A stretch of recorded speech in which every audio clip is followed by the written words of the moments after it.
Chapter 24 Traitor Bait. I was stunned to see such a young man. How could he be an apostle when he looked to be around my dad's age? This guy looks like he's 30 years old. How can he be the guy who wrote Revelations? I replied, still reeling. He's an immortal, Uriah answered quickly. What do you mean he's an immortal? How? I replied, still not understanding. If I want him to remain alive until I return, what is that to you? You must follow me. Because of this, the rumors spread among the believers that this disciple would not die. John chapter 21 verses 22 to 25, Uriah replied quickly. As he did, there was commotion in the background as we continued to sputter, trying to grasp the situation. What's going on over there? I replied. Apparently they're having to beef up the security on our BAU feed because the media over here is going crazy. John has been underground for thousands of years. It's a huge story here, Uriah responded. All the apostles and most of the hierarchy in the Bible are higher heaven citizens, so it's extremely rare to come across one. John was the last of the apostles. Really, I couldn't believe what I was hearing. Was this guy really that big of a deal? Isaiah and his crew surrounded him. To him and his crew, he was just a weirdo meeting them in an alley. So you're the guy we've been climbing over ourselves to find? Adrian added. John gave him a look that seemed to tense him up. I have suffered kings and queens and rulers of every ilk, so I have little to no patience for skepticism. I simply offer you refuge. But this is just that, an offer, nothing else. I am not here to romanticize or entice you into following my words or accepting my offer. It is here. Take it or leave it, John responded coldly. Man, this guy was all business. Isaiah and the rest of the group were taken back by his words. Karina shoved Adrian hard and gave him an accusing stare before replying.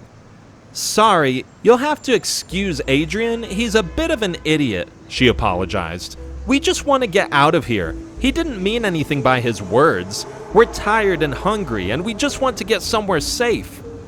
Fine, just wait here a second, John replied, walking in our direction. I turned to Sam.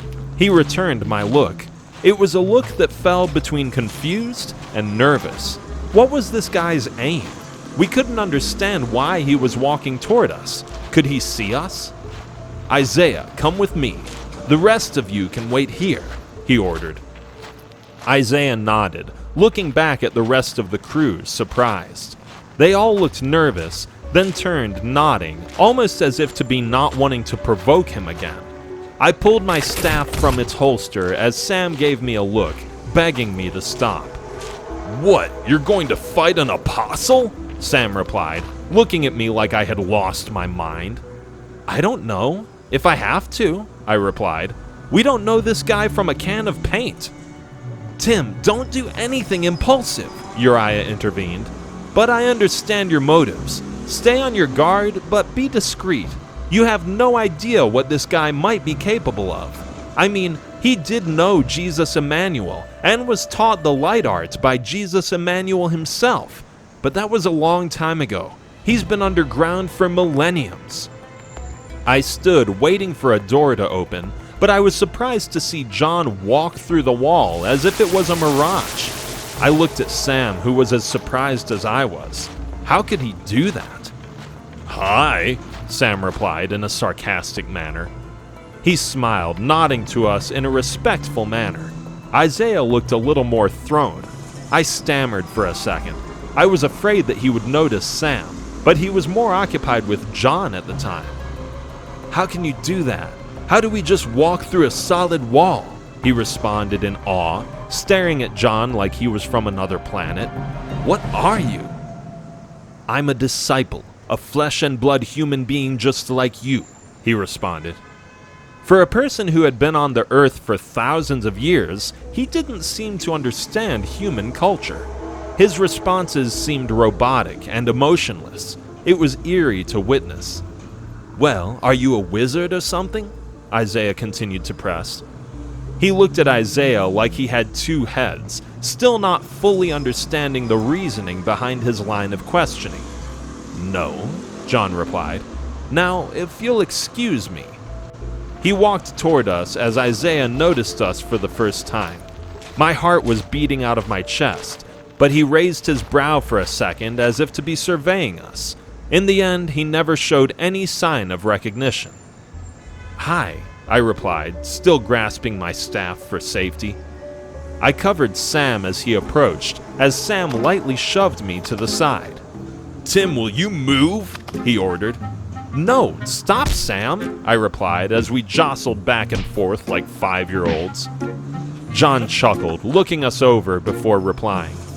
"You don't need that, son. I'm only here to talk, and besides, we're on the same side," he explained, raising his hand in a submissive manner. I nodded, acknowledging his words. He looked to be inspecting me and my motives as I finally placed the staff back in its holster. He looked at me and Sam like we were his long-lost children or something. It was all right for the time being.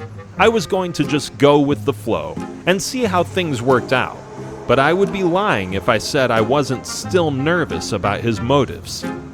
"You'll have to excuse my exuberance," he responded, shaking his head in an appreciative manner.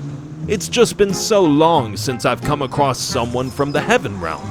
I can still see the golden light of God shining in your faces. I could feel it from the moment you came back to the earth realm." Isaiah looked dumbfounded as we continued. I shared his confusion. I couldn't understand how someone who had never been to the heaven realm could do what I had just witnessed him do. "How are you able to do things like that? The only people I've ever seen able to do subatomics like that are remnants and angels, yet you're able to do it even though you have never been to the Light Guard Academy or the Heaven Realm?" I asked, not sure if it was okay to. He turned to me, then looked down at his watch impatiently before hesitantly starting to speak. "Look, there are a lot of different ways of obtaining what you call the light art. There are the evil ways, in which I'm sure you have been told. There is the Light Guard Academy, or Heaven Realm, which you obviously know, and there is the way that I learned," he replied, staring me in the eye as if to be looking through me. "I was able to learn the light arts from the Messiah himself." He nodded solemnly, as if to be remembering a friend he lost. In many ways, that was exactly what he had to be feeling. But considering the fact that Jesus Emmanuel was constantly brought up all over the world, it would go without saying. He would be used to people asking or referring to his friend. But from the look of sadness on his face, there was something there that I couldn't fully grasp at the time. "Yes, I did, and yes, I was. But right now, we don't have time to really go into things," he replied in an agitated manner. "Just know, it is an experience I will never forget and never deserve." I nodded, acknowledging his words and respecting his wishes. "As for now, I am here because I am supposed to be. I have seen the events of this brutal time replayed over in my head 1,000 times. So much so that I know it like the back of my hand.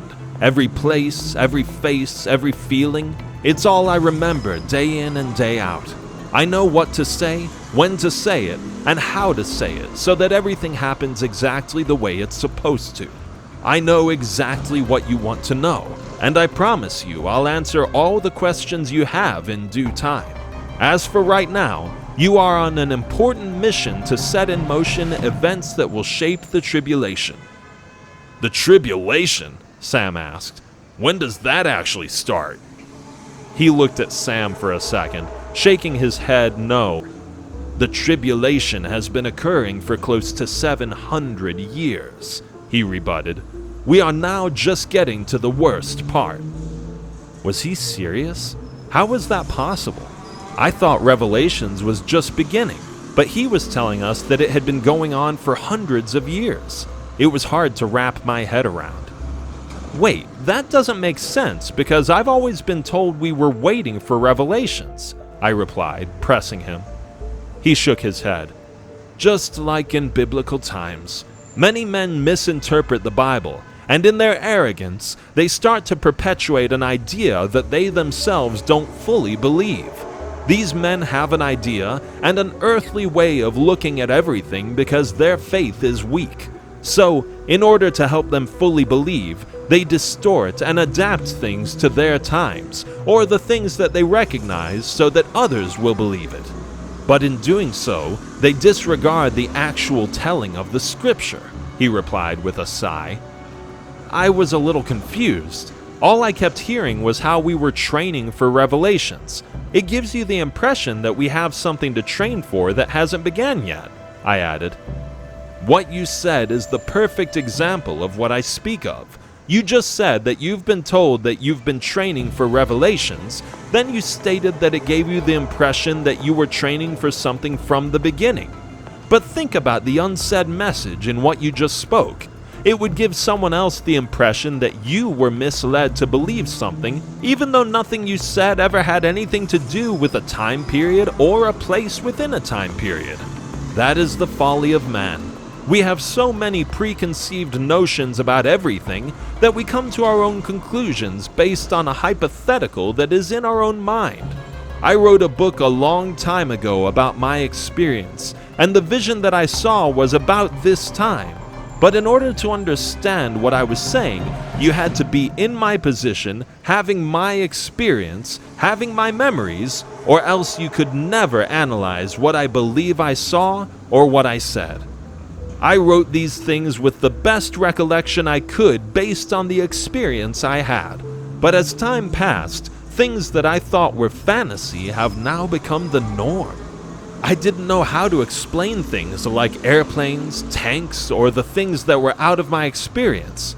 I wrote to the best of my ability, and people learned to take what I said as a metaphor.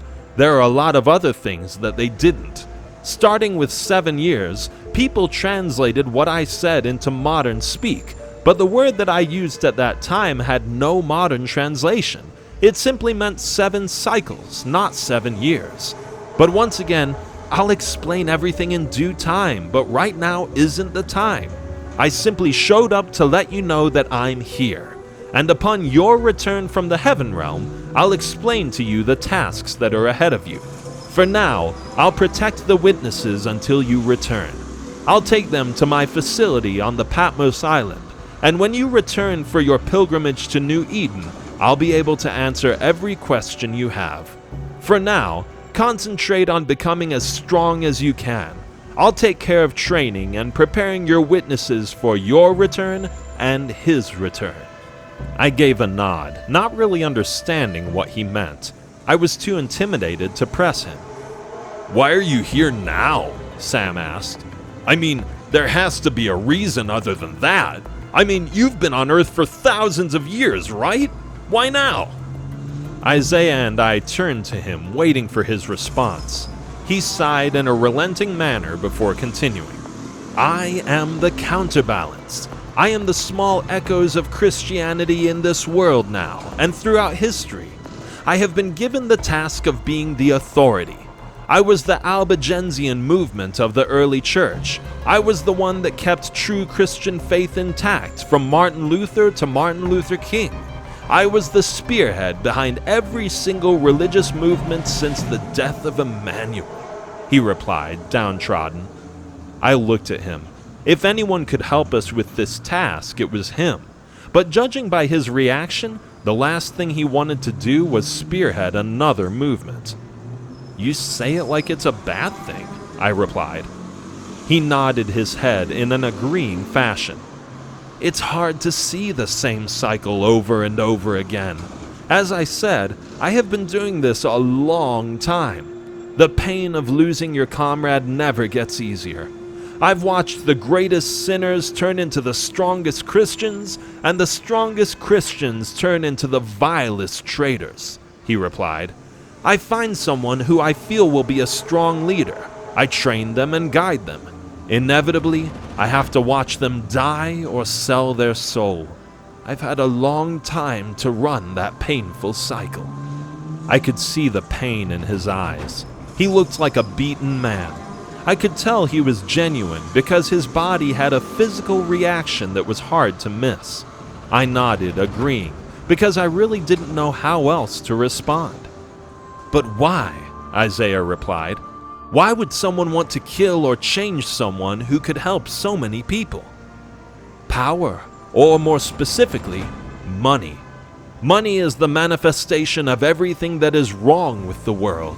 In the early days, people were able to have faith in God because our very existence depended on it. But as money came, it became tangible faith. If a person gained enough wealth, he felt he had the power to do as he pleased. So instead of people doing what they could to please the Lord so that he could provide for them, they worked hard to gain wealth so that they could rely less on him. So in the end, money became God.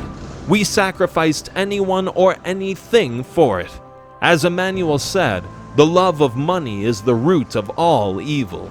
I have tried for years to destroy that evil, but when a man feels he can literally hold power, it's hard to get him to share that power," John replied, shaking his head. Isaiah nodded his head, not showing much emotion. It was as if he understood and agreed almost from the instant that he heard John's reasoning. I felt the same way. I just thought about all the years where wars were raised and people died for money. I could only imagine the malice and destruction John endured in his years on Earth. I had something that has been eating at me for a long time. When I was young, my mother died, and a couple of years after that, I lost my baby brother. My mother was the only person who could have led me to God, yet in the end, she was the one who kept me from him," Isaiah broke in. "I was so mad, and I blamed God. I just felt like if God controlled everything, why would he do that to me? Why would he take everything I loved from me when I was too young to understand why?" Sam gave an empathetic look and spoke before John could reply. "Yeah, I didn't know my mother, and my brother also died when I was young. I asked God a lot about it, and every time I was alone, I felt a bit of anger in the pit of my stomach because I always wanted him to answer with his voice, but I never got an answer. My godmother always taught me to live my life, and she preached to me how I would find the answer to my question by following God," Sam replied. "So, did it work?" Isaiah pressed. "I'm a young kid, but after I realized all the things that I wouldn't have if I hadn't gone through what I went through, it all makes more sense," Sam continued. "I've also been to heaven. What I've seen in that place makes me happy. The people that I love were able to go there sooner, so I don't regret the fact that my brother and mother are not here because I know for a fact that they're in a better place." "So you guys are from heaven?" Isaiah responded, looking at us in awe. "Yes, we are from heaven. We haven't been there long though, but it's still a lot better than this place," Sam replied. Isaiah and I watched as John stood in between the two of them. "Go and finish your heavenly assignment," John ordered, placing his hand on Sam's shoulder and placing one arm around me. "I'll take care of these guys, and when you guys return, whenever you return, look me up." As he finished his speech, he lashed at the air, causing a wormhole to appear. I turned to Sam. He wore the same expression I did. It was still hard for me to wrap my head around the ability that John had, even though he had never been to the Light Guard Academy. He looked through the window and signaled for the rest of the group to come and join him and Isaiah. As he did, Isaiah turned to me with an empathetic glare, and I could tell what he was about to say before he answered. I motioned for him to give me a second as I turned to Sam. "Sam, I'll go ahead and finish up. You can go ahead and get a jump on your trials. We've wasted a lot of time as it is," I ordered, trying to cover, hoping Sam wouldn't be a pest about it. To my surprise, he nodded with a smile. He walked over to Isaiah and shook his hand. "Trust me, I'm sure you'll see your brother and mother again. You just have to be patient. But until then, I'll see you soon," Sam offered, shooting off toward the base. Isaiah nodded before turning to me. I didn't know if it was okay, but I felt a pulling to say something. I couldn't do anything about the fact that I couldn't tell Sam. but no one ever said I couldn't tell Isaiah. I took a deep breath and proceeded, not alerting anyone of my actions. "Look, I don't know how to say this, so I just will," I replied, just as the rest of the group emerged from the door. "I don't know if I'm supposed to tell you, but no one ever told me I shouldn't, so I will. It's just, I can't walk away letting you continue to feel the way you do. No disrespect, but if you have something to say, could you just say it?" Isaiah replied apologetically. "You're making me nervous." I nodded, taking another deep breath. "Okay, it's about your brother," I replied, gathering my words precisely how I wanted it to sound. "Your brother didn't die when he was a baby. He was taken by your aunt and uncle. My mother and father took him to protect him from your father." "Wait a minute, are you telling me you're my cousin?" Isaiah replied, squinting in awe. "What's your name?" As he asked the question, the rest of the group was getting a crash course in everything metaphysical, and they looked like kids at a science exhibit. They touched and prodded the wormhole, not trusting it until John himself walked through and then back out. I turned to Isaiah, not really understanding if I had done the right thing by telling him what I did, but it felt right. "My name is Timothy Eli. My father is Adam Eli, and your aunt's name is Leah Eli," I managed, still a little nervous. "Wait, the football player?" he replied, raising his eyes skeptically. I nodded, acknowledging his words. "Yes, he's my dad. He married your father's sister, my mother Leah Eli, when you two were still small. Sometime later, your father murdered my mother.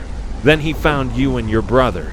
He attempted to take both of you, but my dad showed up in time to save your brother, but unfortunately not you.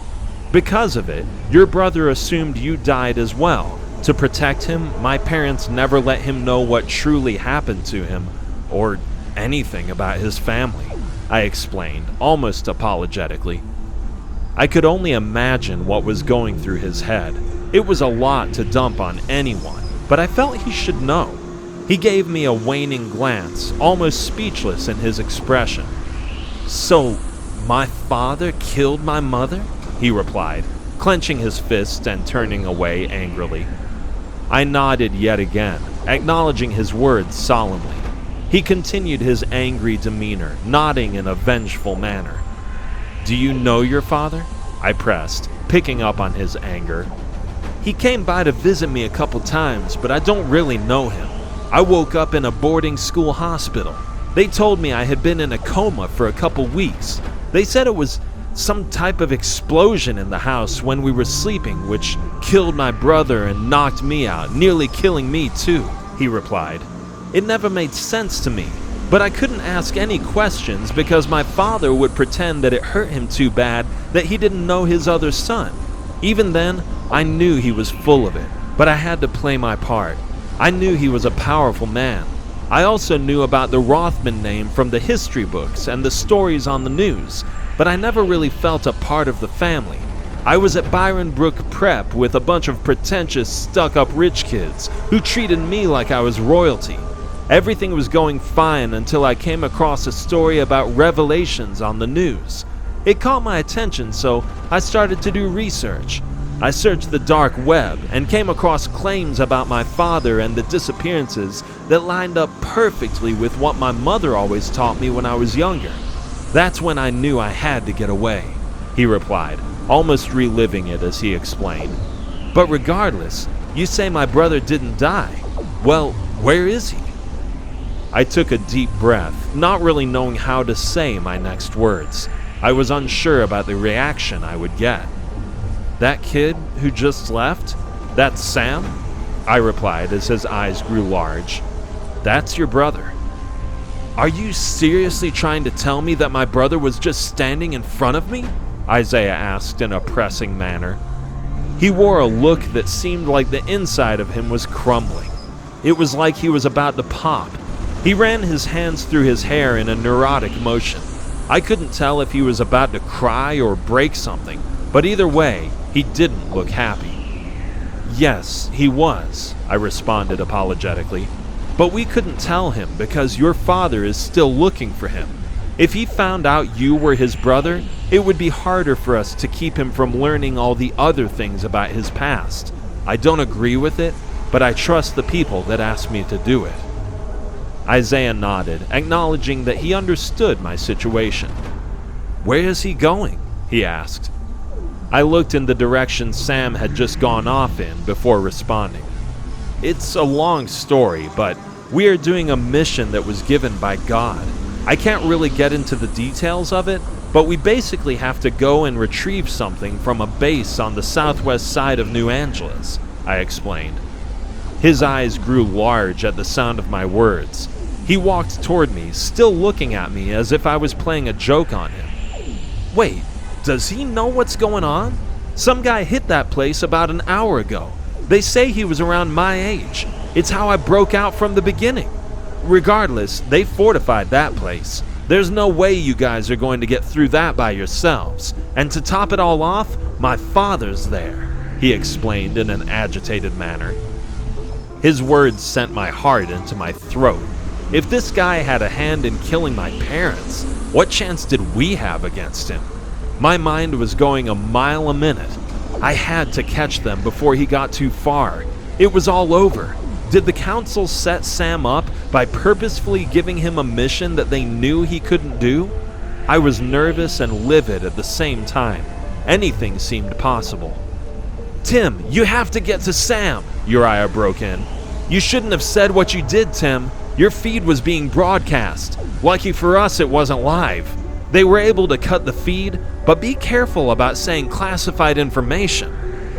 I nodded, accepting his words, a bit embarrassed by my action. "Regardless, he's nearing the base, and judging by his biorhythms, he's not going to wait on you. He feels he has something to prove, so he wants to do it without you. But based on what Isaiah just said, there is no way he can do this by himself. His father was one of the strongest remnants in your parents' legion," Uriah continued. My mind was going a mile a minute, trying to figure out something to do. "I'm sorry, but I have to go," I replied, flustered in my appearance and actions. "Wait, take me with you," Isaiah added in a begging manner. I shook my head no. I understood what he was going through, but it was too big of a liability. I turned to John for help. When I did, he was already shaking his head no, as if he was trying to get memories out of them. "No," he replied, surprising both of us. "He is supposed to go with you. That is why the Lord brought him here, and that is why he brought you here."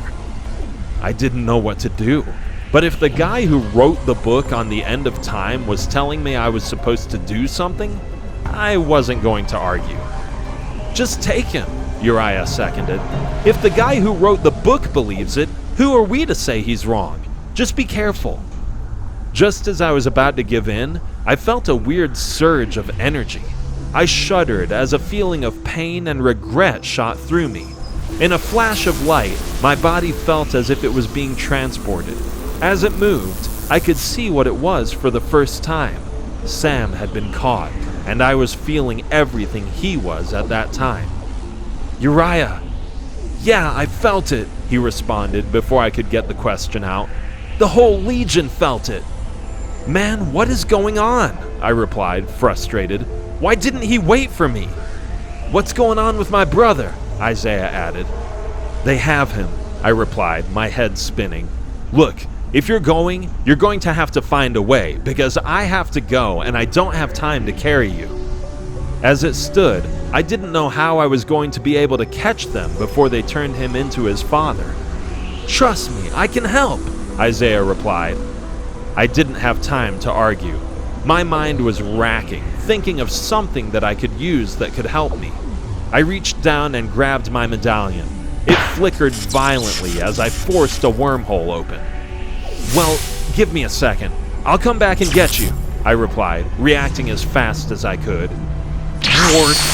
Without hesitation, I appeared on the other side of the wormhole, surprising both the guard and Sam. I leveled him with a roundhouse kick that sent him flying into a nearby wall, and before he could make another move, I was on top of him. Whoosh! I exorcised him in seconds before turning to Sam. He was bowled over with some type of anti-anointment ropes wrapped around his arm. I ripped the ropes with one hand as he fought to regain consciousness. "Sam," I replied, shaking him. He fluttered for a second, then responded, still groggy. "What's going on?" he asked, looking around. "You tried to go in without me," I replied angrily. "That's what happened." "What are you talking about? I didn't try to do anything. I was just sitting up here waiting on you, and one of those rebels just attacked me from behind. He had weapons that were made of the same type of metal that was in that game we played at the Light Guard celebration thing we did," he explained. "I got too close to the base, and this guy must have noticed me.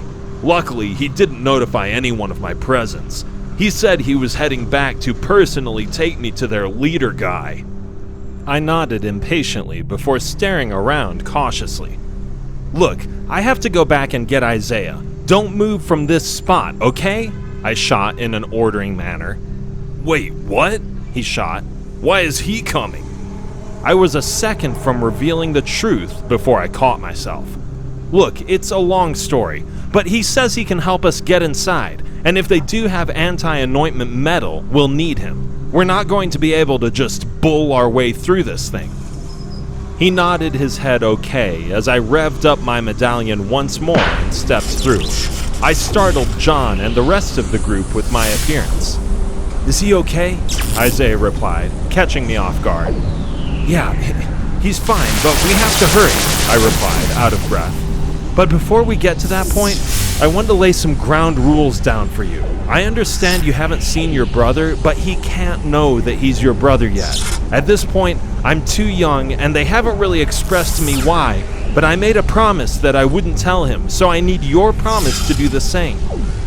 Isaiah sighed in an annoyed manner before finally nodding in agreement.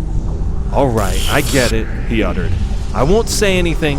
Let's just go before they get to him again." "John, my dimension jumper only works for me, so is it possible for you to open a portal for us?" I replied, turning to him. John extended his hand in a pointing motion, and a portal appeared right next to me. I nodded, thanking him for what he did. I gave another awkward glance just as we entered the portal. "I'll take the rest of the group to my Patmos base until you return," he replied. "How do you know we're going to—" He looked at me with a telling smile. He vanished through the wormhole. I shook it off and motioned for Isaiah to enter the portal hole. He followed me through. Sam was hiding against a wall, waiting for us as we both approached him. The look on Isaiah's face had totally changed. He stared at Sam in a way that kept me on edge that he was going to give away their connection. Sam turned to me, picking up on the change in the boy's demeanor immediately. "What is with this guy?" he replied via BAU. "He's just a little nervous about the situation," I replied. "What situation?" Sam asked, pressing obliviously. "Well, he's here because he knows his father is here. He's a remnant, like us. He was actually on our parents' legion," I replied, being as cryptic as possible. "He's extremely powerful, so we have to be very careful about how we approach the situation." Sam gave an agreeing nod. I could see the worry on his face from the minute I disclosed who we were facing. Isaiah was still staring at Sam as if he was a long-lost treasure he had finally found. I cleared my throat, breaking him out of his trance. "So, Isaiah, how are we going to go about this?" I asked, pressing him in order to get him to stop staring at Sam. I was starting to think that it may have not been such a good idea to let Isaiah know who Sam actually was so early in the trial. Sam just stared at him, awkwardly waiting for a response. "Oh, yeah," he replied, composing himself. "Yeah, well, this place was destroyed by that kid, so they are struggling to cover all their bases. When I left a little while ago, they said they had some people coming from the other side of the world to fortify this stronghold. It's not going to be easy, but I do remember that the place where I snuck out was open. I think it's a blind spot in their defense." As he spoke, he began walking in a general direction as we followed suit. check it out. It's right over there, he replied, pointing at a lone guard standing near a door entrance. If you guys take out that guy, then I should have no problem hacking into the base code. Well, there's only one, Sam replied, turning to me. Isaiah stared at the guard, then grabbed me and Sam, pulling us into cover. What? Sam replied. He stared at us and signaled for us to be quiet and get down. Exactly. There is one guard. How powerful must he be to be guarding an entire wing on his own? Isaiah responded in an exaggerated tone. I looked at Sam as Isaiah rocked back and forth, as if to be thinking quickly. Uriah, do you have an idea? I asked, looking over my shoulders. We stumbled so far away from the plan that we were basically at square one. We were going off the cuff. Our plan of action was totally changed with the addition of Isaiah. He was completely human as far as we knew. We couldn't pursue our previous plan without putting him in danger. Yeah, they don't have the Nephilim data in the Heaven Realm, Uriah broke in. It's a complete unknown at this point. I guess it's game time then, I replied, rising, signaling for Sam to follow suit. Isaiah, stay hidden until we call for you.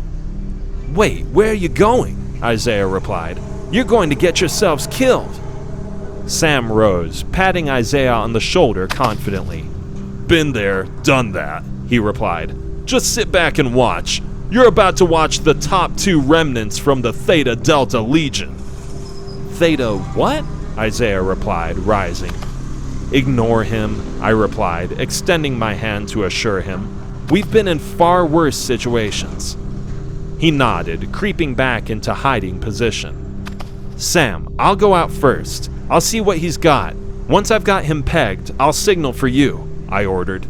No way, Sam shot. It's my trials. I'll fight him and you come in, he argued. I sighed, annoyed, even though I could concede he had a point. It's not about that. I adapt on the fly. Right now, you're stuck with what you are, I responded. Yeah, and what's that? He fired. It's my trials. You have to listen to me. The rules law thing said so. I rolled my eyes as he bumped past me. Remember, this place is surrounded with enemies. Unlike last time, can you keep it down? I'll speak via BAU, I replied, walking back over to Isaiah as he walked toward the assailant. What are you doing? Isaiah replied as I approached. You're going to let him go out there alone? I shook my head. He's not going to be alone, but it's too long of a story to explain. Just trust us, I replied. I'm trying, but you guys are making it hard on me, he replied nervously.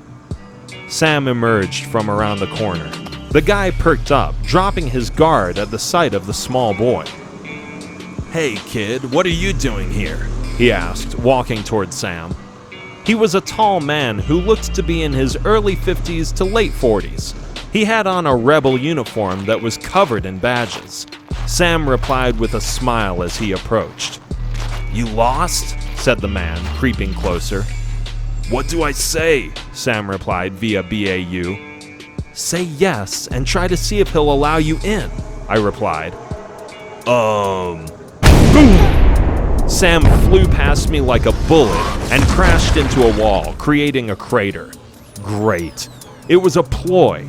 He was trying to get Sam to drop his guard. I could have easily deciphered it if I would have had the chance to diagnose his mannerism, but hiding behind the pillar, I couldn't see a thing.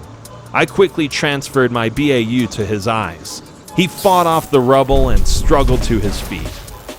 Do I really look that stupid? The man replied, walking toward Sam. I can smell the stench of the Heaven Realm on you from a mile away. I would call you in, but I won't even bother the council with this. Another one of you prospects are looking for a star on the resume. Sorry to say, you've picked the wrong place to get yours. Sam readied himself as the man approached. Bam! The punch was so vicious, Sam dropped over like a ton of bricks. Isaiah leaped up to intervene, but I grabbed him and pulled him down and signaled for him to be quiet. I was struggling to get a hold of anything. Come on, Sam, get up, I replied via BAU. Elbow! Sam was hit hard in the back with a blow that sent him back to the ground. Sam crawled, trying to get his bearings, as the man leveled him with another blow to his upper back.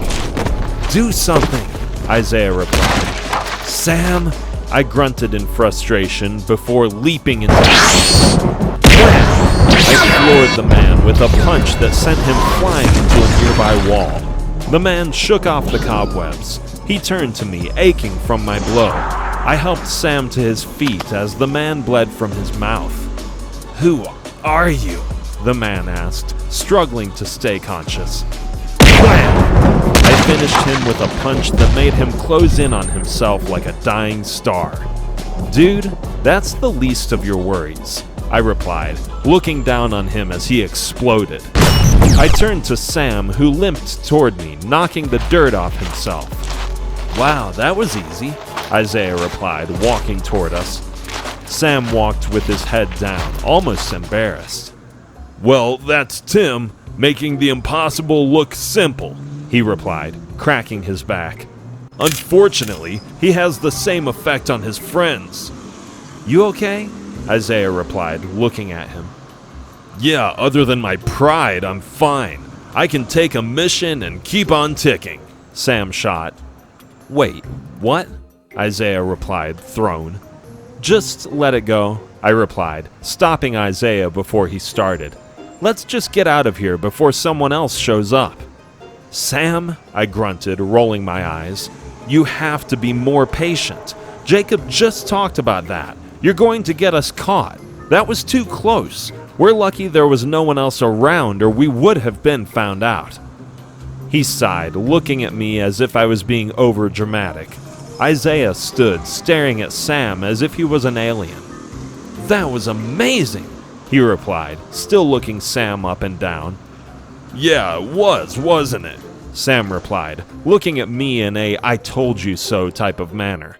That guy got the drop on me, but wait till you see me in action. Can you do stuff like that? He replied, looking at me. Yeah, only better, I replied sarcastically, trying to quell Sam's ego. Yeah, but only for now, Sam replied, as Isaiah walked toward the door pad. He pulled a laptop from his backpack and swiped a fake key that was connected to it. As the color on the keypad changed, he started typing fast on his keyboard. The keypads changed colors for a second. Then a bell sounded as the last color on the keypad turned green and the door popped open. Awesome, Sam added, blown away. Where did you learn that? Well, the dark web has more stuff on it than history, and when you're trying to find a way to break out of one of the most fortified private schools in America, you tend to learn anything you think will help you in the long run, he responded with a smile. We crept inside, following Isaiah. We had gone over the schematics so many times that I knew the base like the back of my hand. He seemed to know it as well. We knifed in and out of corridors. We turned a corner, then quickly jumped back behind a nearby pillar. I grabbed Sam just before he emerged and shoved him behind me. Great, Isaiah replied. They're all here. We were on a second-floor roof, staring down at a courtyard full of men. They were surrounded by cages of raging beasts. The faith energy was like Venus, and my extra-sensitive touch made me feel nauseous. So, what do we do? Sam replied, looking at me. Nothing has changed, Uriah broke in. You have to find a way to get to that relic. It's the only way to win the undertaking. That was easier said than done. The courtyard was littered with guys who looked to be elite combat forces, if not the best, and we were stuck downwind with no exit strategy. What are you guys looking for? Isaiah questioned, peeking over the balcony. It's a chalice of gold, I replied, joining him. It has healing properties. No crap, Isaiah replied, eyes growing big. I know where that thing is. What? I replied, skeptical. Yeah, it sits in this huge glass case inside the dean's office right next to the infirmary, he replied, pointing in a general direction. I remember I always thought it was weird because it looked so old. I asked Mr. Goldstein about it, but he always seemed to be weirded out by my interest in it. At the time, I was trying to find a way out, so I didn't want to garner more attention, so I just dropped it. But I always felt this weird energy every time I was around it. That makes sense, Uriah broke in again. That's the Holy Grail, or one of the relics that was formed from the Holy Grail. Before we could ask what he meant, he continued. The original chalice was the one used in the Last Supper, but after people discovered its healing and subatomic properties, it was melted down and a piece was given to each of the 13 council sects, he explained. Some used it to forge weapons, others used it to create technology. I nodded, acknowledging his words. I contemplated the importance of this chalice in the shaping of our history, but at the time, my only goal was to apprehend it. So, how do we go about getting it? I wondered aloud. Before I could answer my own question, the look on Isaiah's face caught my attention. What? I replied, following his gaze. It's my father, he replied. My eyes grew large at the sound of his words. A part of me was scared, but a deeper part of me was angry. I was about to gaze at the man that was directly responsible for the death of my mother. Where? Sam asked, peeking around the pillar. He's the guy in the black Italian suit, Isaiah replied, pointing directly at the man. My blood boiled as he emerged from a group of men and walked to the center of the stage podium. He calmed both the man and beast with his presence. It was so quiet you could hear a pin drop. I stared at the man with pain in the pit of my stomach. I was so mad I was shaking. Hey, you okay? Sam asked, picking up on it right away. I didn't say a word. I just stared with an anger in me that I had never felt before. I never expected my anger to explode and affect me so deeply. The fire seething inside of me came raging to the surface like a violent flame. Every missed birthday, every Christmas, every missed hug or kiss that I felt I was cheated of was now like a can of gasoline being poured on a rampaging fire. I was beyond myself. Tim, I know what you're going through, Uriah replied in a begging tone. This guy took my mother away from me too, but this isn't about you or me. It's about Sam, and if you react, then once again you'll be putting your friends in danger. It wasn't easy, but I quelled the anger and forced a straight face as I turned to reply. That guy, he's the one responsible for my mother's death, I released. My words took them both back. Sam looked at me with an empathy that helped me take my mind off the situation at hand. He turned and stared at the man, clenching his fist. Well, what are we waiting for? Let's go pound the jerk, Sam replied, turning to me. I caught him, grabbing his shoulder just as he was about to reveal himself. As much as I would love to do that, I replied, my countenance falling, we don't stand a chance against this guy. Let's just find this thing and get out of here. Isaiah looked at me for a second before nodding. I blocked out the sound of my uncle's voice as Isaiah maneuvered in and out of the pillars, leading us to a hallway. Everyone was in the courtyard, so the place was as empty as an old bomb shelter. The evil faith energy was suffocating. It felt like walking through a graveyard. He walked for a couple more minutes before we finally got to the medical office. Isaiah pushed on the door, only to realize it was locked. Great, it's locked, he replied, jiggling the knob. He kicked it in frustration before turning to us as he realized what he was doing. Oh, yeah, he replied, moving to the side in an inviting manner. Is there anything you guys can do about it? Sam stepped up, cracking his knuckles in a bravado-filled show. He smiled as the door popped open with a flick of his wrist. That is amazing, Isaiah replied, still in awe of everything we did. Is it limited to energy, or can you do other stuff? I can control the elements, especially solid compounds, so a metal lock is child's play, Sam explained proudly. I ignored the exchange, still trying to stop the thoughts running through my head, urging me to go back and confront the man who had taken so much from me. "Well, cool," Isaiah replied. He walked over to the podium. I could feel the faith energy emanating from the grail. It was almost like it was pulling me towards it. I used the wind around me to rise up to it. I dematerialized, preparing to go through the case when a voice stopped me. "Isaiah, great you've returned," said the voice that stopped my heart. "And look, you brought friends, one of which I've been dying to meet. Look at us all, a big, happy family." I turned, staring into his eyes with an anger that emanated from the very fiber of my being. "Dad?" Isaiah replied, bewildered. "It always fills me with joy when I come across a new family member," he replied, looking me over. He gave me a poking smile as he reached his hand out. I stared at him, infuriated by his gesture. "I see," he replied, laughing to himself. "Regardless of our past, I'd like to think that we can still be cordial." I covered Sam, backing away from him. "Tim, who is this guy?" Sam replied via BAU. "Well, it's kind of rude for you to speak via BAU when someone else is in attendance who you believe can't. I know you just arrived in the heaven realm, but that's etiquette 101, he replied, continuing to almost mock me. "But seeing as it's my first time meeting my nephew, I'll look the other way." "Sam, was it?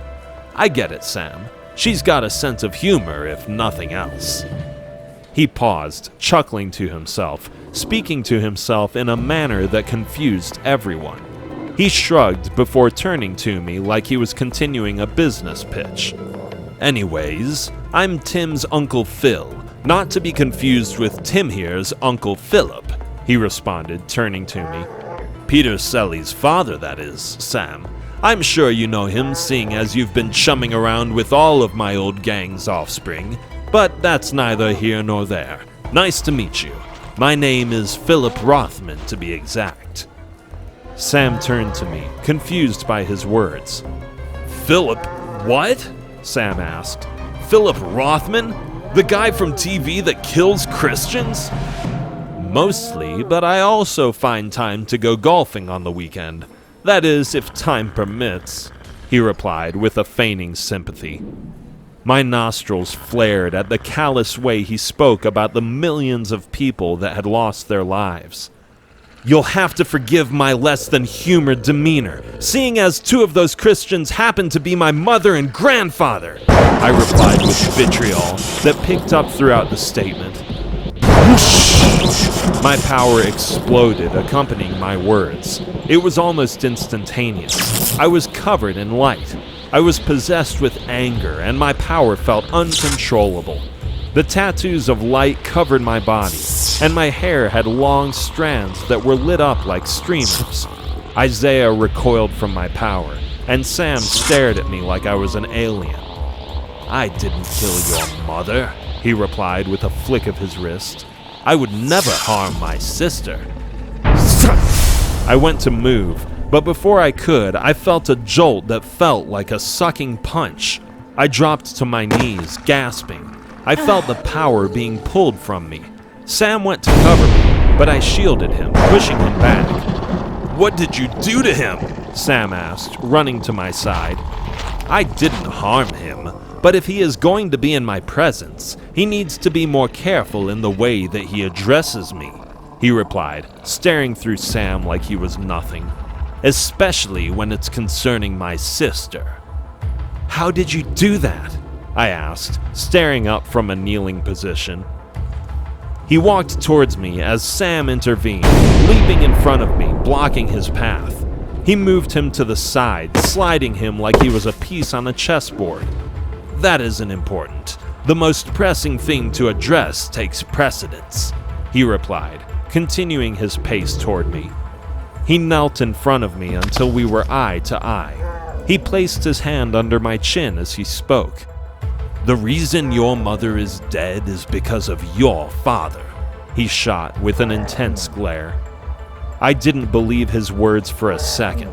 I wanted to tear him limb from limb, but his attack still had me exhausted and weak. It felt like the energy transfer in reverse.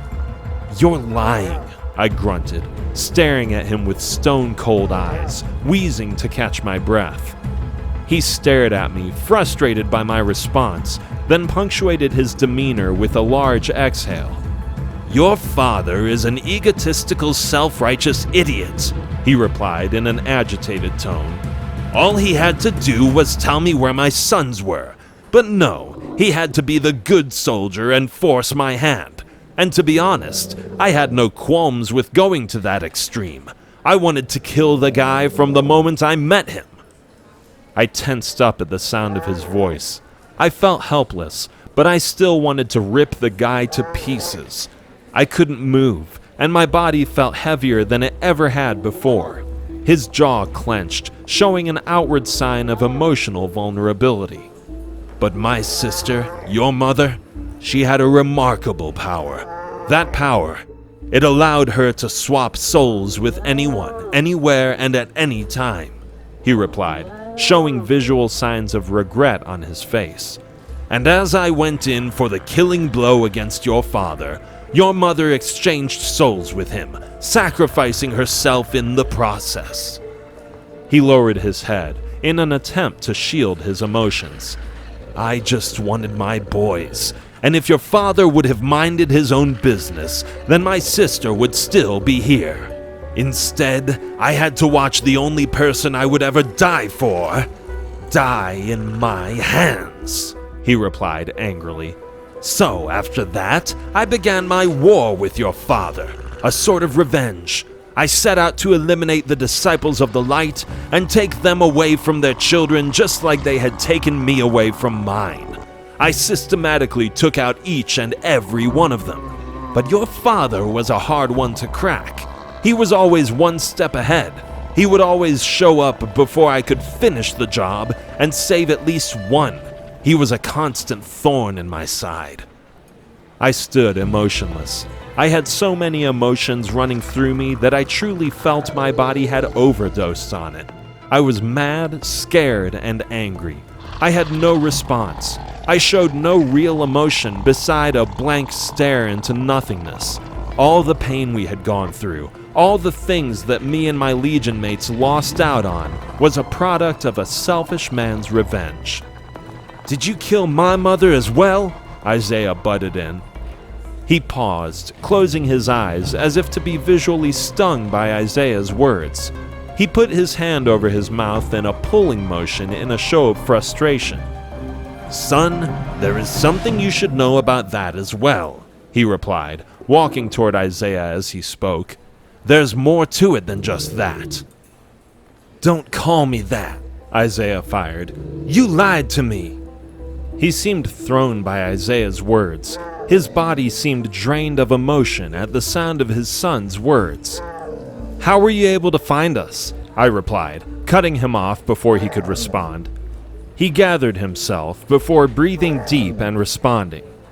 "Every family has a specific smell in their faith energy," he replied, cutting his eyes in my direction.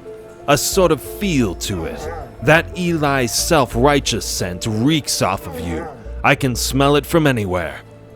"Well, if that's the case, why did you need my father to find your sons? Couldn't you have just found them yourselves?" I replied, secretly pressing to see if he could tell who Sam was. He smiled, shaking his head. "Good question," he replied, "always analyzing. Man, you remind me of my sister," he responded. "Has anyone ever told you how much you look like her?" He went to put his hand on my head as I knocked his hand away. He looked at my hand and chuckled as he continued. "Well, my faith energy is invisible to me because I'm smell-blind to my own scent, and somehow my sister was able to mask Sam's smell from me," he replied, almost embarrassed to say it. "So, as it stands, Isaiah is standing right here in front of me, and I couldn't tell the difference between him and a wooden desk. In a way, I just have to trust him." Isaiah looked away angry, intentionally avoiding eye contact. "What about your other son? Isaiah replied. I gave him a stare that could have cut him in half. He returned my gaze with an empty yet apologetic look of his own. Philip hesitated for a second, as if to be gathering himself before he said his next words. Adam killed him as well, he replied.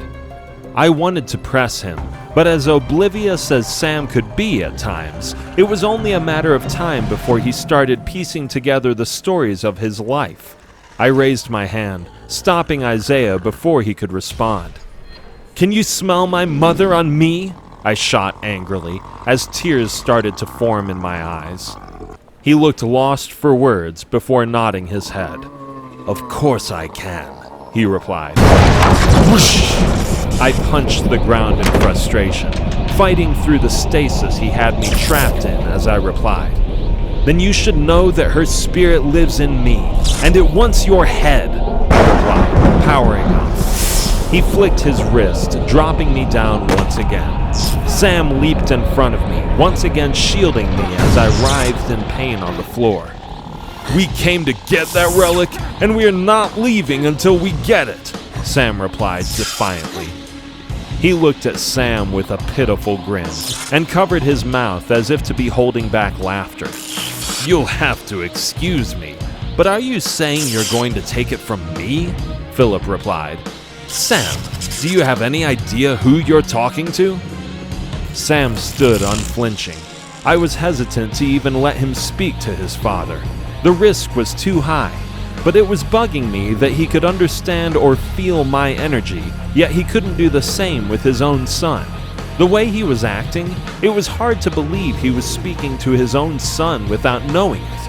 A part of me wondered if it was all a ruse. I wanted to ask someone, but it was too risky with him able to read BAUs. I'm talking to an idiot wearing a monkey suit who thinks he's going to stop me from becoming an Ark, Sam continued. My name is Sam Corazon, and you have no idea who you're talking to. That was an understatement. I crawled in front of Sam in an attempt to block him, but as weak as I felt, Sam just brushed me to the side. In the second his attention turned to me, Philip attacked. Wham! Boom! He struck Sam with a blow that seemed to snatch Sam's soul from his body. He followed up with a flurry of punches. He was almost torturing me with every blow. I couldn't move, and I couldn't do anything but watch as he pummeled Sam. Stop, I pleaded. I have patience for my family, but don't take that as a true representation of who I am. I am not as nice and reserved as I seem, he replied, peppering Sam as he spoke, especially when I'm dealing with someone breaking into my compound after killing half of my men. He was going to kill him, and there was nothing I could do about it. I didn't know what to say. I could only think of one thing, and I was willing to risk it to stop the onslaught for a second. But before I could say a word, Isaiah blurted it out. Stop! He's your son! Isaiah replied, pleading. His words stopped Philip in his tracks as he backpedaled in a pain-stricken and apathetic manner. Isaiah ran to Sam's beaten body, catching it before it hit the ground. Sam's face was a mess. Blood was everywhere, and his body was beaten like a drum. He was out on his feet. What did you just say? Philip pressed. He didn't die in that fire, Isaiah replied. Tim's father hid him in foster care for years. He brought him to their hometown a little while ago. Isaiah turned to me apologetically. Philip turned to me with a glare that insinuated he wanted me to acknowledge Isaiah's claims. Is that my son? He asked, walking towards me. I refused to reply, staring him in the eye defiantly. After seeing his display, I was confident he wouldn't hurt Sam again. He scooped me up with one hand and held me in front of his face in a threatening manner. Is that my son? He asked, almost begging. I refused to reply, continuing to stare him down, willing to take any punishment he dished out. His countenance fell as he slowly placed me on the ground, as if he had come to his own conclusion. He wavered for a second, then moved his hand in a signal as 2 guards entered. "This is my family. I don't want them harmed, but take these 2 to the holding cells," he replied, kneeling next to Sam and Isaiah. "I won't hurt him. You have my word, but I have to confirm whether or not he's my son. I can't have the 2 of you interfering." "Your word doesn't mean crap to me," Isaiah replied. "I just want my brother."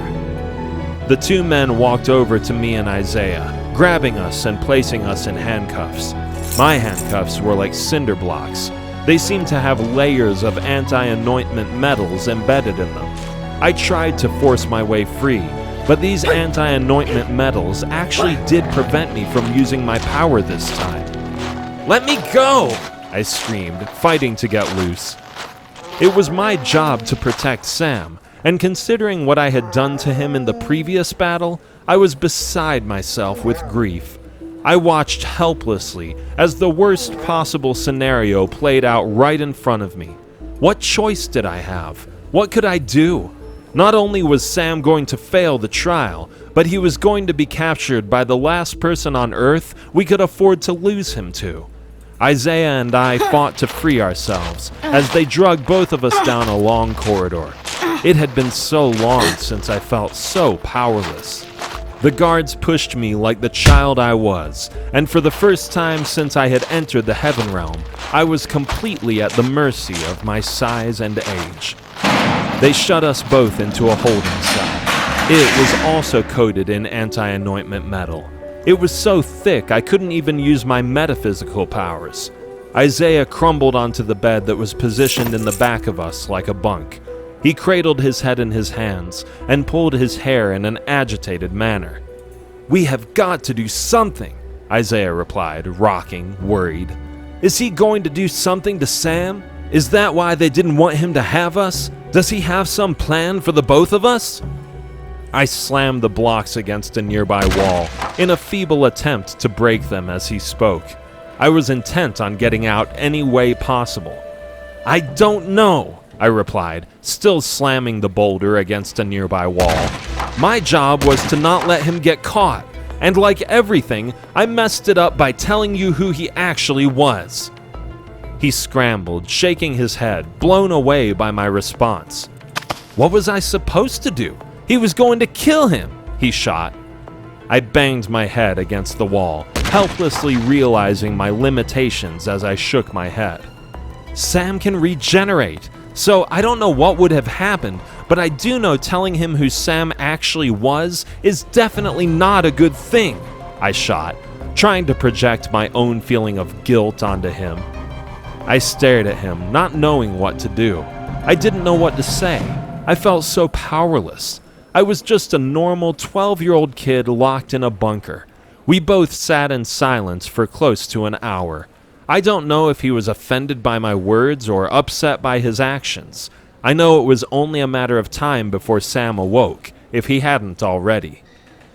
I wish there was something I could do, but in this place, I'm powerless, I replied, breaking the silence, staring at the wall. My communication with the Heaven Realm is even cut off. I'm stuck. Do you or Sam have any special powers? You know, powers that come out when you least expect it? He pressed, lowering his head pessimistically.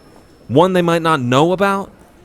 Yeah, Sam and I do, but I can't tap into it and neither can Sam, I continued apologetically. He stared at me, shaking his head, but it wasn't at the situation. He seemed more thrown by my words. He laughed in a defeated manner.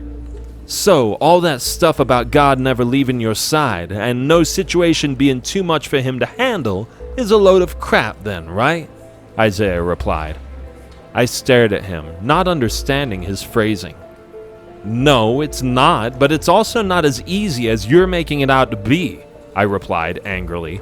The Heaven Realm is barred from intervening during tribulation. He stared at me for the first time since we entered the cell. You're trying to tell me that a God who is all-powerful has to follow rules? He replied in a mocking tone. Why? I didn't know what to reply.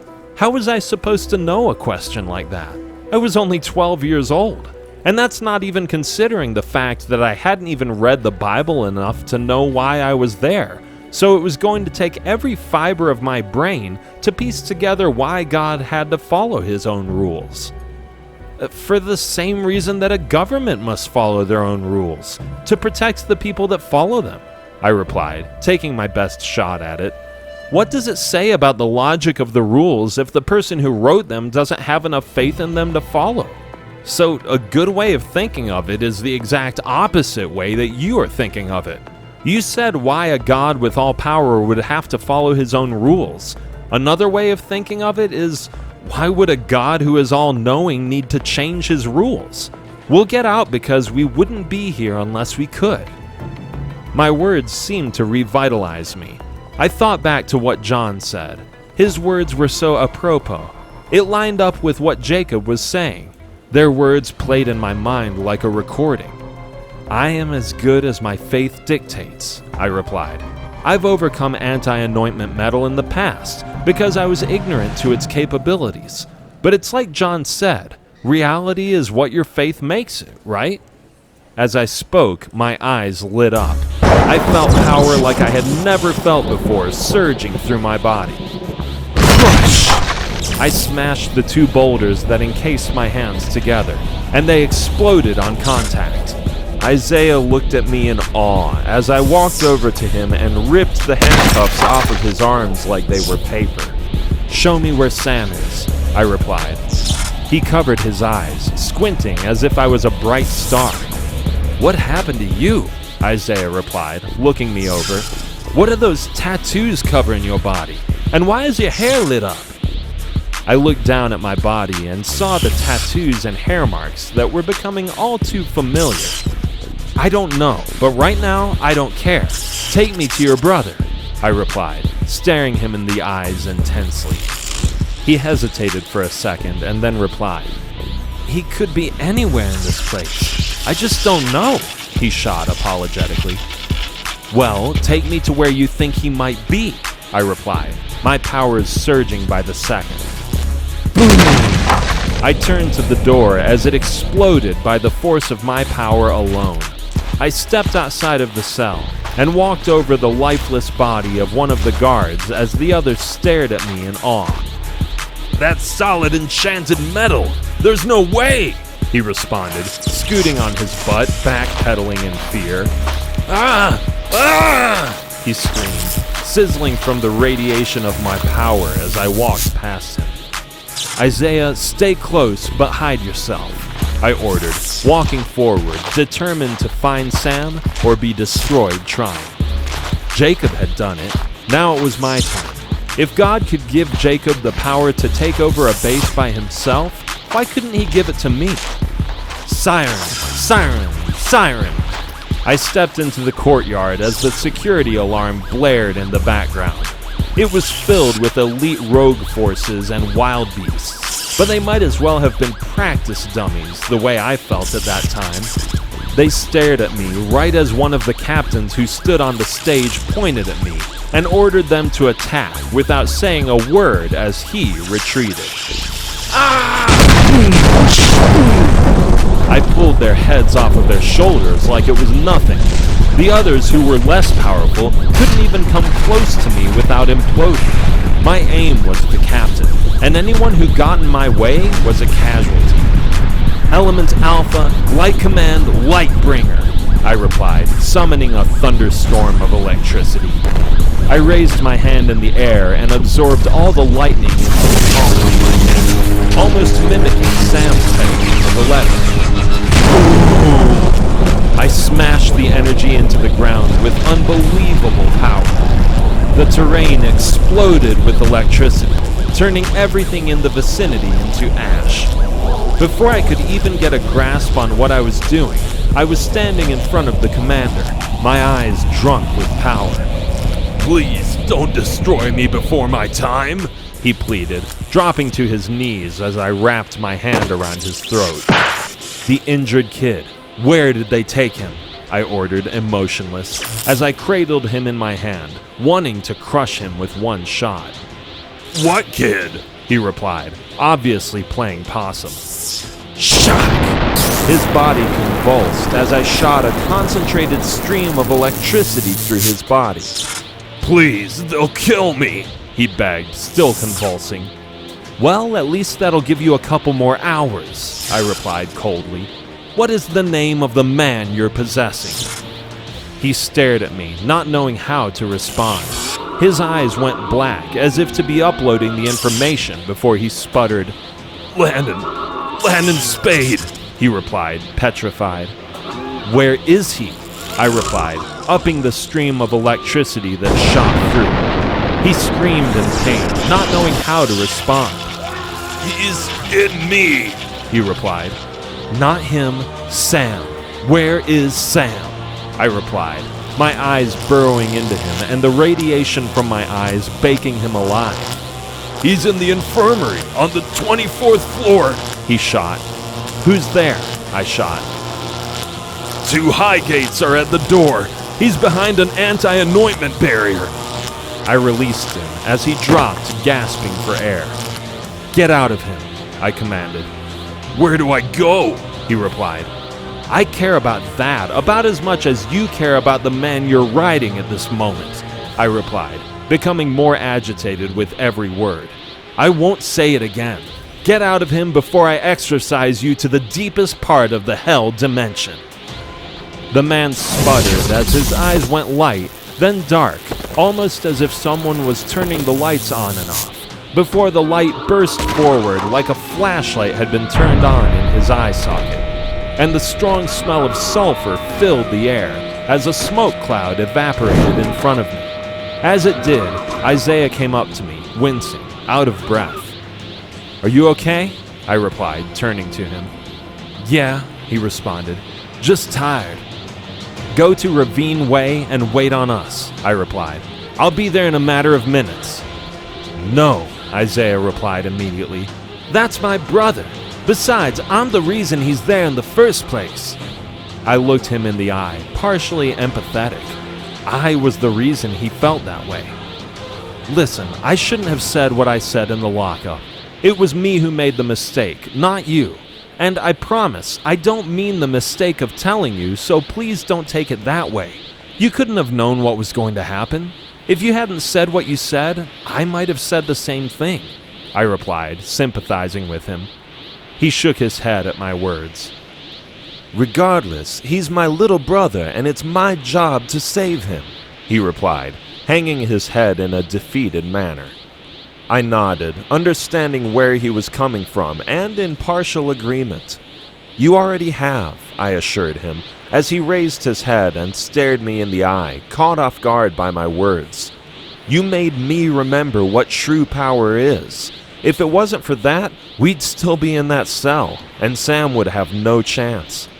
I patted him on the shoulder as I walked past him. Whoosh! Break! I shot to the 24th floor in a leap, smashing through the window and landing hard on the wooden floor. The 2 Highgates looked terrified by my appearance. One quickly tried to hide his initial terror behind a bravado-filled exterior. "This is going to be great," he replied, stepping forward. "You just gave me an opportunity to become a CG. With your uncle gone, nobody's here to stop me from dragging you to the council." His words threw me. What did he mean? Why would my uncle keep our capture a secret?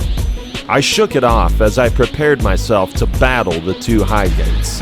As I did, I could hear Sam banging on the door. "Tim, I'm in here," Sam replied.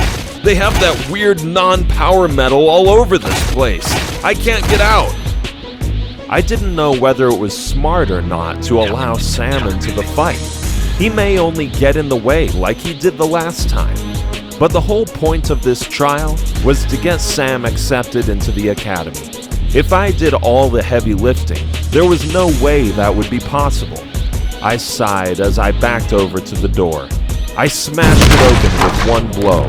Sam fell to his butt, backpedaling away from the exploding door. "Man, Tim, give a guy a heads up next time," he replied, scrambling to his feet.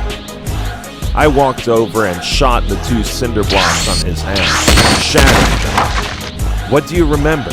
I asked as I dusted him off. You mean about getting knocked out? He responded with a pressing raise of his eyebrow. I nodded, looking back to see if the Highgates were going to try to ambush us. I don't. I just remember turning to you and then, I don't know, the lights went out. I felt a shot that knocked every part of me out, he explained. Next thing I know, I'm waking up with these locks on my hands and these two idiots asking me 1,000 questions about my family and everything else. He still didn't know, I thought, relieved. He didn't hear anything. I wondered why Philip wouldn't have stuck around and asked the questions himself, but from the way he was acting, it had to be something urgent, or he wouldn't have left Sam alone. Well, regardless, I replied, helping him to his feet. Let's get the relic and get out of here before he gets back. He nodded, agreeing with my statements. I exploded with power, disintegrating all the anti-anointment metal in the room. Sam powered up, but once again, he wasn't even remotely close to his threshold. That won't do, I replied, agitated. What? What are you talking about? Sam replied, staring at me, confused. I shook my head as I continued. I need you at full power, I replied. Sam cut his eyes, looking at me as if to be begging me not to ask him to do what I was asking him to do. No. Do you trust in God? I replied, almost as if I was possessed. Sam nodded for a second, trying to understand what my statement was trying to prompt. I don't know why, but my spirit is telling me that in order for us to understand these powers of ours, we have to learn to balance each other out, I replied, turning to him. So let it rip. No matter how powerful that spirit of yours is, I'll be more powerful. It won't overtake you. My faith will cover the both of us. The Holy Spirit will keep it in check. It has to work with the Holy Spirit, or you wouldn't have it inside you. Sam smiled with a confident nod. His power exploded. It was unreal. It looked like we were standing in a waterfall of light as power seemed to rain down on the both of us. His power seemed to amplify mine as we both transformed. My body was covered in a transparent gold like a light. My hair was long and white, the same color as Michael's. Sam had a long lion's mane of hair that looked like it was made of pure transparent fire. Awesome! Sam replied, jumping up and down, killing the moment. I shook my head in embarrassment. Sam, could you not act like a complete spaz for 1 second?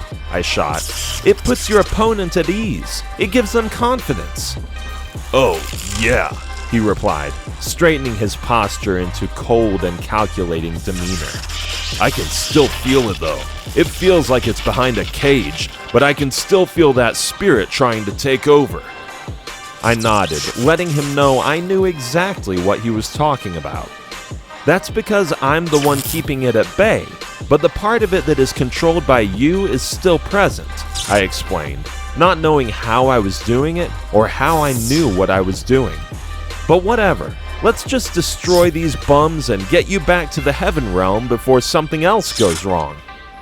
We both shot around the corner, stopping as we stood in opposition of the two Highgates. Wow, you changed your outfits! How impressive! One of them said, laughing to the other one. Are we supposed to be scared now? I looked at Sam, nodding, giving him the okay to proceed. He smiled from ear to ear as he powered up even higher. His power matched mine almost step for step. I wanted him to show everyone what he could be. I crossed my arms, standing, and giving him permission to take on both of them on his own. He smiled from ear to ear. I stepped to the side as the two Highgates burst into laughter. Are you sure I can do this? Sam replied via BAU. I turned to him with a shrug of my shoulders. To be honest, I really don't know, but what I think is irrelevant. What does Father Yahweh believe? That is the only question you need answered, I responded, turning to him. And the only one who can answer that is you. He can do anything. he replied, looking me up and down. So, if he can do anything, and you are a tool of his will, then what's left to stop you? Why are you standing here talking to me when something that you don't want here is here? You have an all-powerful God on your side, I replied. There are certain things in life that are easier than others. The strong outdo the weak. The smart outthink the ignorant. And followers of Yahweh destroy followers of Lucifer as long as they believe they can. There is wrong, there is right, and we are the hammers to nail that point home. So, pull out your tool and get to nailing home that point. Literally. My words seemed to come from somewhere deep inside of me.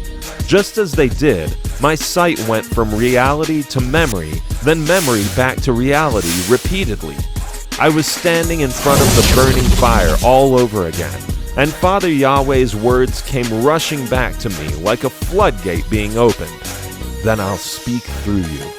It wasn't me. It all made sense. From the time Isaiah said what he said in that cell, I was on autopilot. All the things I was doing and saying, I was doing it through the Holy Spirit.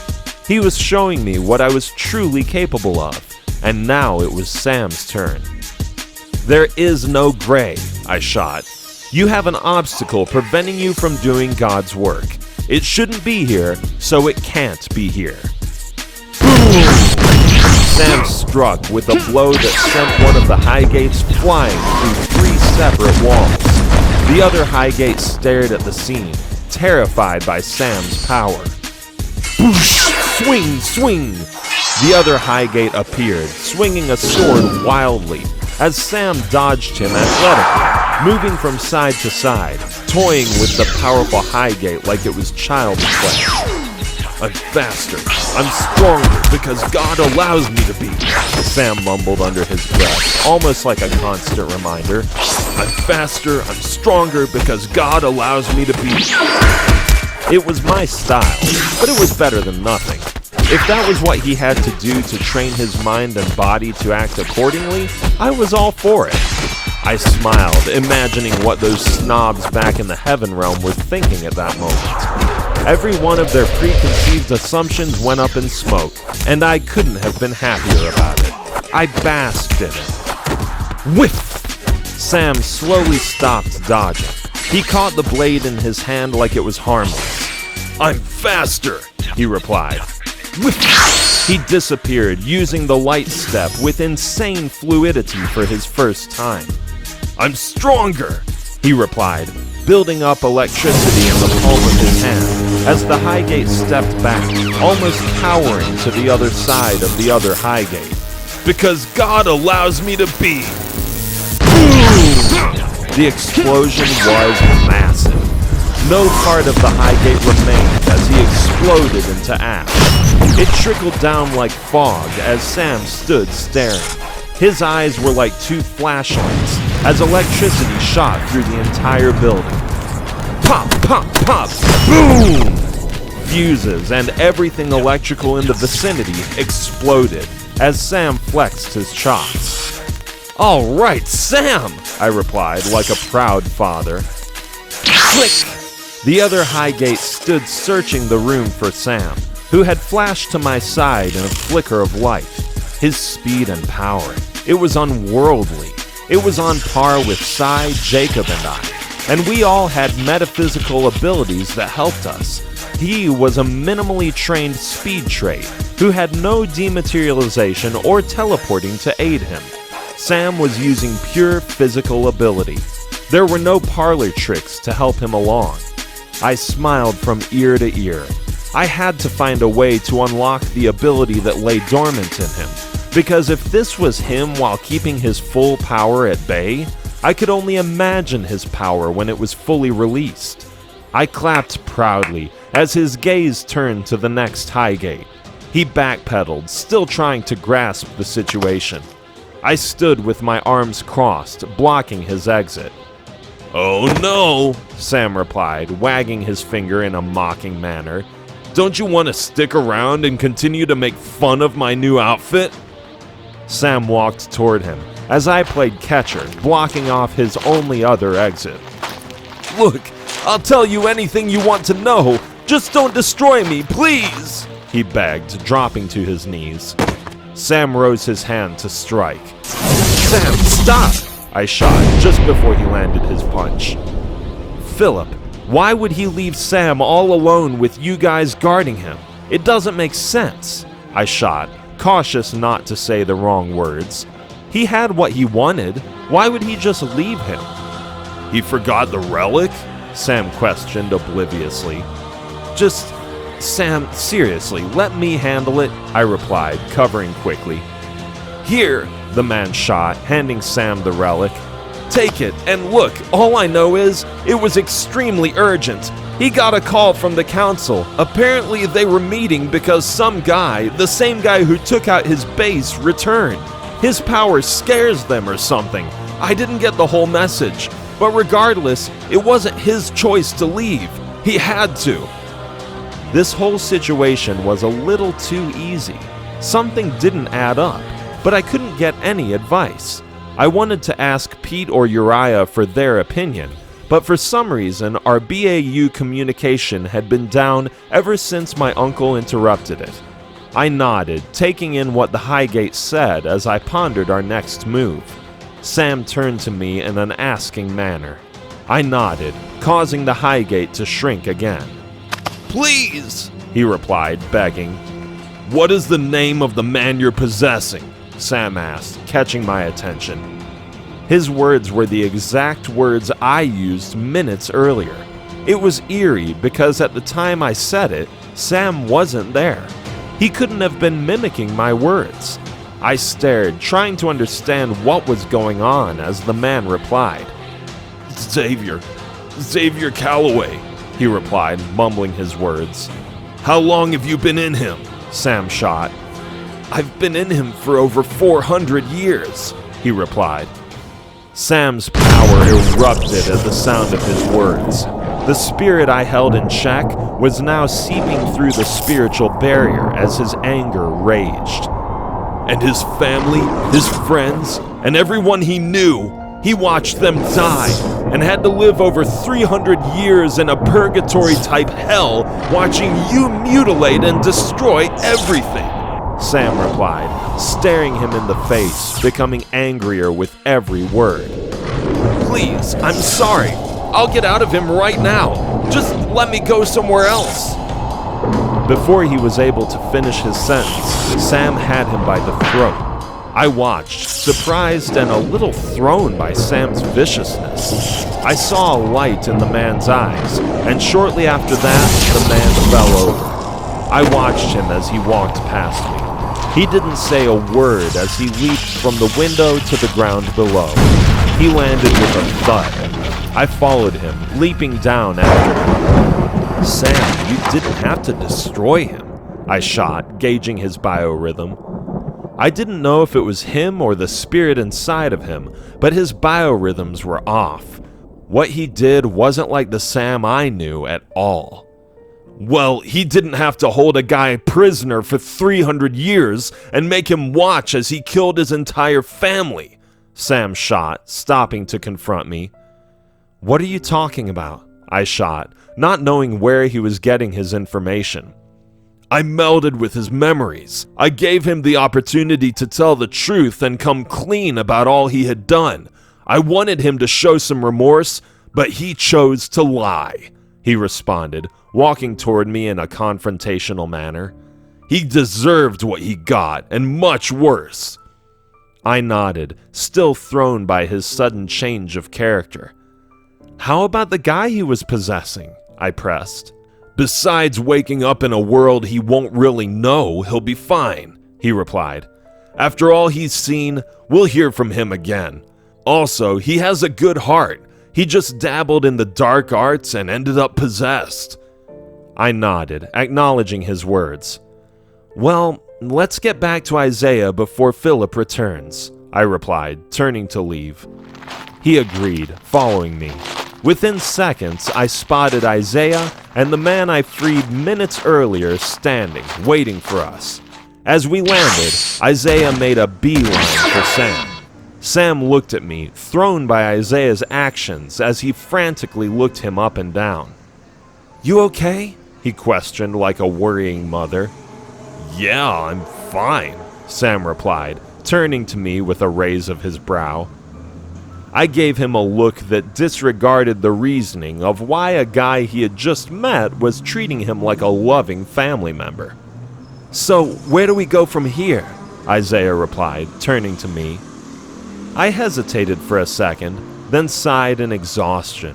We made short work of those high gates, so the question kind of caught me off guard. "Well, we need to meet back up with John," I responded. As I spoke, my eyes lit up. It was John. "Right on time," John replied via BAU. "I'll say, I wish I had the privilege of knowing when and where everything would happen," I shot as a wormhole appeared. John stepped through, dusting off his jacket. "Man, your house is dusty," he shot, coughing. "Look, We began to walk toward him. Just as we did, the expression on his face changed. Before I could ask the reason, a voice broke in that stopped my heart. "You see, that's what it's all about, gentlemen," said a voice I recognized right away. "This is why I love this boy so much. All the makings of a council seat member, and he's only 14. It was my uncle. At the sound of his words, John, Sam, and I fell to our knees. What was going on? My powers sputtered like a battery thrown in water. My body felt like it was seizing every time I tried to move a muscle. "Isaiah, you did good, son," Philip replied, walking past us like we were non-existent as we writhed in pain on the ground. "You did, John. Centuries we've been looking for this guy, and my son not only finds him, but hands him to us on a platter in the form of a wormhole created by a Heaven Realm ally. Great plan, son." He embraced Isaiah. He hugged him, patting him on the back proudly. It was a setup from the beginning. Isaiah had set us up so that we could lead my uncle and his army directly to the one man who knew everything there was to know about Revelations.